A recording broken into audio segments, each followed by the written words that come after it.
Hamar, Tingbjerg, Brøndby Strand. There's like different areas here in Copenhagen that we work with all these kids. So, they all talk together, and at the same time we try to put our music further up in the game, so a lot of people also hear, so somewhere in the middle, people talk together, so you have the young kids and the older people and the politicians or anyone, and then suddenly being heard a lot more. Tell me a little bit about these workshops that you hold for kids. What are you trying to accomplish exactly, and what do you do when you go out and talk to these kids? What are you telling them? What are you teaching them? The workshops are mostly rap workshops where we help kids writing lyrics.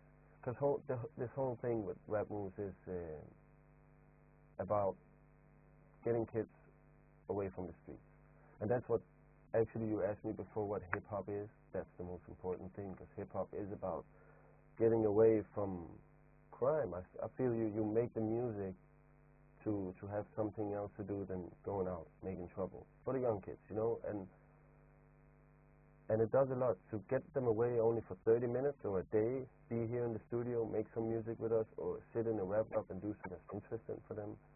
And so they don't go out and doing nothing, just standing in the mall, shouting at people, doing whatever they want to do. If they don't have any interest. It's hard for kids to find interest nowadays. You can go to soccer, but you can still make trouble, You make trouble wherever you go.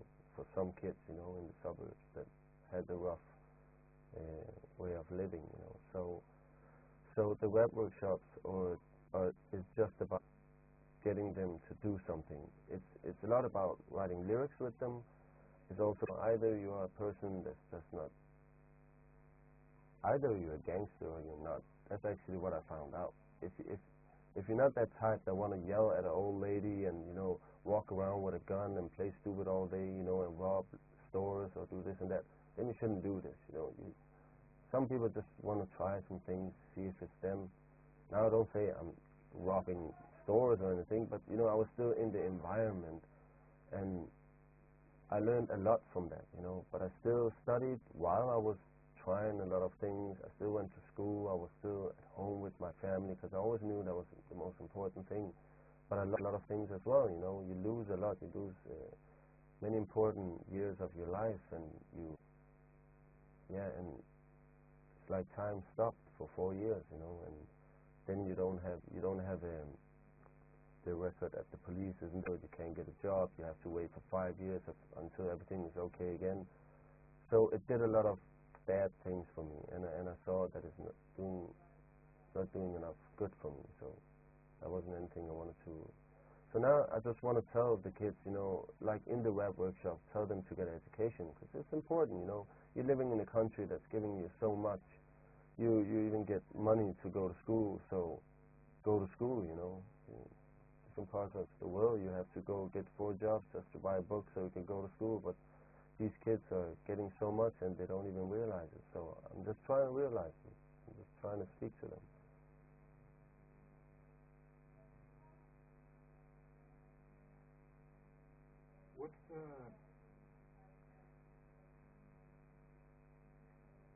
How do you identify yourself? Do you identify yourself as a non-ethnic Dane, a minority, or do you identify yourself as Iranian? Do you identify yourself as sort of a hybrid Dane/Iranian?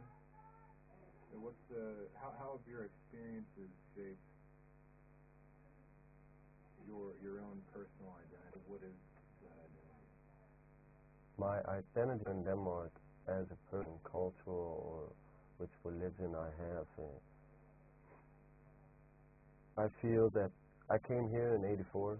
I'm 28, so I've been here for 24 years. That's a long time. I've been here since kindergarten, and been studying here. I've been doing a lot of things here. I've been integrating a lot in the Danish society. But still, this day today, I don't feel Danish. But that's different from we're all different, I just don't feel it. I don't feel being accepted the way I should be. I'm accepted by all my friends, Danish, as also Arabian friends, Iranian, Pakistani, Turkish. I have a lot of friends from different kind of countries. But still, this day today, I don't feel like I've been accepted 100%. I don't think I'm never gonna get that. And I've been okay.